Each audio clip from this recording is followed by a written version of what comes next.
Tengger adalah nama suku bagi penduduk asli kawasan Gunung Bromo dan Taman Nasional Bromo Tengger Semeru di Jawa Timur. Orang Tengger dikenal memegang teguh pedoman hidup nenek moyang Jawa pra-Islam yang sederhana dan jujur. Mayoritas orang Tengger adalah petani. Alamnya subur, namun jalan-jalannya terjal, dan sebagian besar belum beraspal. Suhu udara di daerah Tengger dingin menusuk tulang, karena wilayah Tengger berada di ketinggian 2000 meter hingga 2700 meter dari permukaan laut. Mungkin hal inilah yang menyebabkan pendidikan dan pembangunan di kawasan Tengger begitu rendah.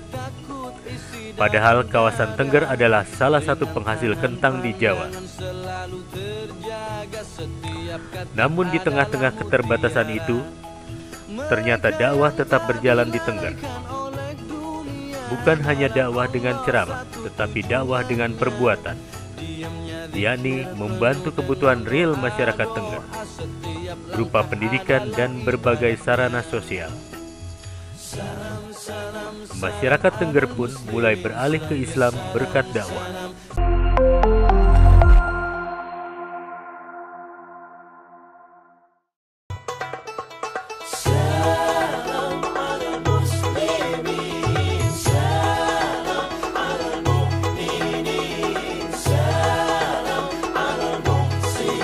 Alangkah indah wajah-wajah para muslimin penuh cinta kasih di hidupnya, menjaga diri dari segala dosa, berkasih sayang pada sesamanya.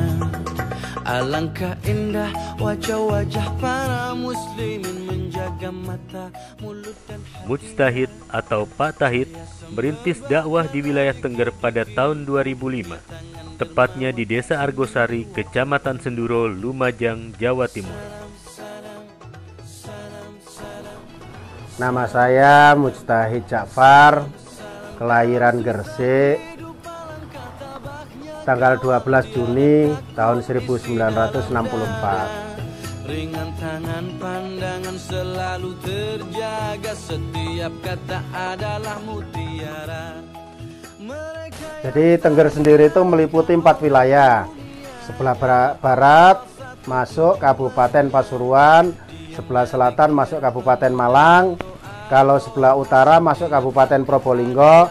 Nah, kebetulan kita beraktivitas di Kabupaten Lumajang. Ikut sebelah timurnya Gunung Bromo. Pak Tahid mulai berdakwah bersama para dai Hidayatullah Surabaya. Sebelumnya, Pak Tahid telah malang melintang berdakwah di berbagai daerah di Jawa Timur dan di Nusa Tenggara Timur. Namun bagi Pak Tahid, wilayah Tengger punya tantangan dan daya tarik tersendiri. Meski demikian, wilayah ini dipenuhi orang-orang yang antusias terhadap ajaran Islam.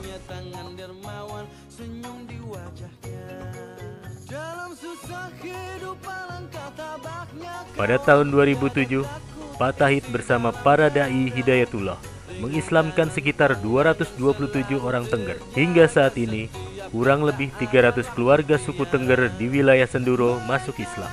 Jumlah itu setara dengan separuh populasi Desa Argosari. 4 dusun ya. Muslim separuh, juga Hindu separuh.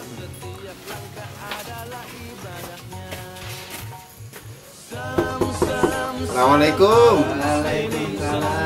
Alhamdulillah. Di Tengger, Pak Tahid tidak berdakwah dari mimbar ke mimbar atau dari masjid ke masjid, tetapi dari tungku ke tungku. Karena tungku juga berfungsi sebagai kompor. Di tungku-tungku perapian inilah, Pak Tahid dan para dai menjelaskan Islam dengan bahasa yang sangat sederhana. Mulai dari penjelasan tentang keesaan Allah, doa-doa, tata cara sholat dan bersuci, hingga mendengarkan keluhan para warga. Tantangan alam karena di Tengger ini cukup dingin, sehingga dakwah yang kita lakukan adalah dakwah dari rumah ke rumah. Ke rumah mereka pun kita jarang dipersilahkan ke ruang tamu, kita langsung masuk ke dapur, ya. atau orang sana bilang tungku. Sehingga dakwah yang kita lakukan adalah dakwah dari tungku ke tungku. Assalamualaikum. Waalaikumsalam. Masya Allah. Monggo, monggo. Gimana Pak Narto kabarnya? Alhamdulillah. Monggo, Kak. Iki wedang dibetaken. Wedang. Kita sampaikan bahwa Islam begini, selama ini yang terjadi begini, dan seterusnya. Akhirnya mereka alhamdulillah tertarik. Monggo. Ayo, mau lanjut yang lain. Monggo. Assalamualaikum. Nama saya Pak Tomo, kelahiran tahun 42, dan saya orang yang pertama masuk Islam di Tengger.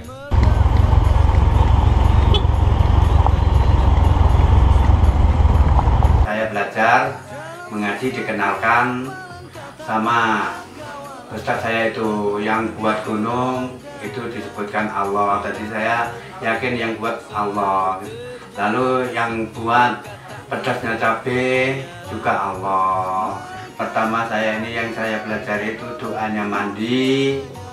Lalu yang kedua doanya sholat dan wudhu itu. Terus dilanjutkan dengan surat-suratan. Kunjungan tidak hanya kepada umat Islam saja, tetapi juga kepada kalangan non-muslim. Hasilnya, banyak yang non-muslim memeluk Islam tanpa paksaan. Untuk umur kula 20 tahun warga Tengger. Anu niku kula kepingin niku Islam niku. Dadi kula mriku teng masjid. Kepingin mlebet Islam kula niki. Masuk kiambak kula mriku niku. Mboten enten sing ngengken, mboten enten sing ngajak kula niki.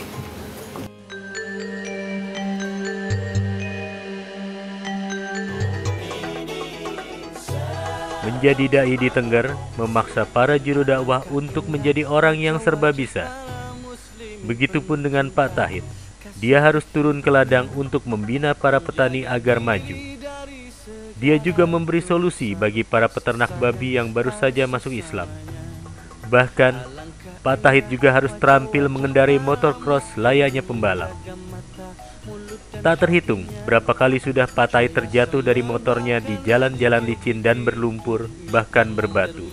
Sekitar 2 pekan sebelum diwawancarai, Pak Tahid sempat dirawat 3 hari di rumah sakit. Motornya tergelincir di jalan menurun dan berbatu karena remnya rusak. Di antara program dakwah Bilhal atau dakwah Asi Nyata Pak Tahid dan Hidayatullah di Senduro adalah memfasilitasi perbaikan jalan. Pak Tahid dan kawan-kawan juga membantu pengadaan fasilitas umum lainnya di Senduro, seperti instalasi air bersih, pengadaan listrik. Pak Tahid dan kawan-kawan juga punya tugas memberantas buta aksara di Senduro. Ya, kita sekarang di lokasi Pondok Pesantren Hidayatullah Agro Tengger. Nah, lokasi ini meskipun dengan susah payah kita bebaskan dalam rangka untuk pembinaan mu'alaf nantinya. Lokasi ini seluas 5.500 ya, atau setengah hektar lebih sedikit. Ini tahap awal untuk nantinya kita pergunakan sebagai sarana pembinaan bagi para mu'alaf, khususnya mu'alaf Desa Argosari yang terdiri dari beberapa dukuh, yaitu Dukuh Mbakalan, Pusung Dhuwur, ada juga Dusun Puncak, terus Dukuh Gedok, serta Argosari sendiri. Hal ini kita upayakan dikarenakan memang dalam rangka untuk memperbaiki pembinaan kita ke depan. Yang selama ini banyak di antara saudara-saudara kita yang sudah bersyahadat, mereka kembali lagi kepada kepercayaan yang dulunya dia yakini. Nah, karena banyaknya yang terjadi yang demikian itu, maka kita membuat sebuah sarana. Sebab untuk membina mereka di sini memang kalau boleh dikatakan sulit ya sulit, kalau boleh dikatakan tidak. Pertama, lokasi yang berjauhan. Yang kedua, memang kalau sudah musim hujan itu sangat sulit kita mendatangi mereka satu persatu. Bagaimana yang biasa kita lakukan. Dengan adanya pesantren ini, mudah-mudahan nanti mereka bisa kita datangkan ke sini. Kalau perlu bermalam di sini, mereka belajar agama di sini, sehingga lebih baik lagi dalam mengamalkan ajaran Islam. Hidupnya tangan dermawan, senyum di wajahnya. Salam, salam, salam, salam. Nama saya Yunus asal Lumajang, Dai Tengger. Ini istri saya namanya Karti, anak asli Tengger. Saya ada di musola, ngajar anak ngaji sama jamaah tiap hari, juga tidur di musola situ. Kemudian kebetulan yang membangun musola itu atau yang mewakafkan tanah itu, ini masih saudaranya istri ini. Nah, kebetulan waktu itu saya dikenalkan sama namanya Pak Ngatoyo. Beliau itu sebagai pendiri musola situ. Oke, dikenalkan bahwa beliau punya saudara atau punya keponakan namanya Dekarti ini, dan kondisi waktu itu Dekarti sama keluarga masih Hindu. Iya. Keluarga saya masuk Islam sesaat sebelum akad nikah saya.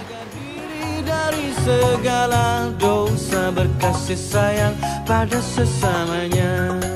Alangkah indah wajah-wajah. Terobosan penting yang dibuat oleh Lembaga Dakwah Hidayatullah untuk para mu'alaf di Tengger adalah program konversi ternak, yakni membantu para mu'alaf yang beternak babi untuk menjadi peternak kambing. Dengan program ini, dakwah yang dibawa Pak Tahid juga membawa solusi. Nama saya Sunarsan, umur saya 30 tahun. Tahun 2007 saya masuk Islam melalui Bapak Tahid.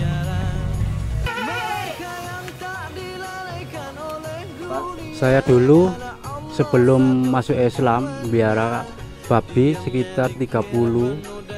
Terus setelah itu saya masuk Islam tahun 2007. Saya jual semua, diganti kambing sama BMH dari Surabaya. Program lain yang dilakukan Pak Tahid adalah pembinaan para petani kentang. Ya alhamdulillah disyukuri untuk panen ini meskipun tidak sempurna, tapi ya tergolong memuaskan. Ya mudah-mudahan setelah ini tanam lagi semakin baik lagi karena pengalamannya semakin bertambah setelah mengetahui kelemahan dan kekurangan. Kerjasama untuk para petani itu sangat dibutuhkan. Karena apa? Kalau dia panen, semua hasil panen itu dijual. Mestinya itu disisakan untuk bibit sebagian. Sehingga kalau nanti dia panen, sudah otomatis bibit itu sudah tersedia, tidak menunggu bibit. Nah, seperti saat ini, rata-rata kalau kita cari bibit itu serba kekurangan. Bahkan kemarin saya mau pesen ke Dieng Wonosobo sana. Salam, salam, salam, salam, salam, salam, salam, salam. Dalam susah hidup alangkah tabahnya kawan. Pengalaman dakwah Pak Tahid dimulai sejak menimba ilmu di Pesantren Hidayatullah Surabaya.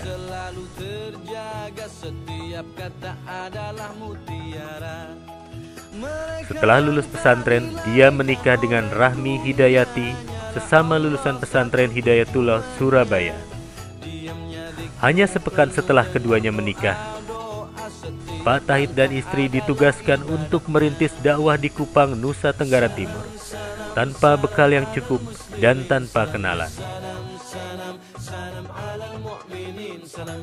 Sehingga karena ketaatan saya dan ingin berharap nanti ada pertolongan Allah, saya makanya langsung berangkat sama istri. Ya, sama istri langsung berangkat, pada saat itu naik kapal.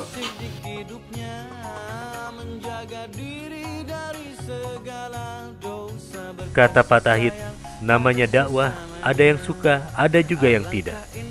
Di masa awal perintisan dakwahnya di Tengger, seluruh tukang yang bekerja membangun masjid sakit. Pak Tahid menduga para tukang jatuh sakit karena terkena sihir sebagian orang yang tidak suka terhadap dakwah.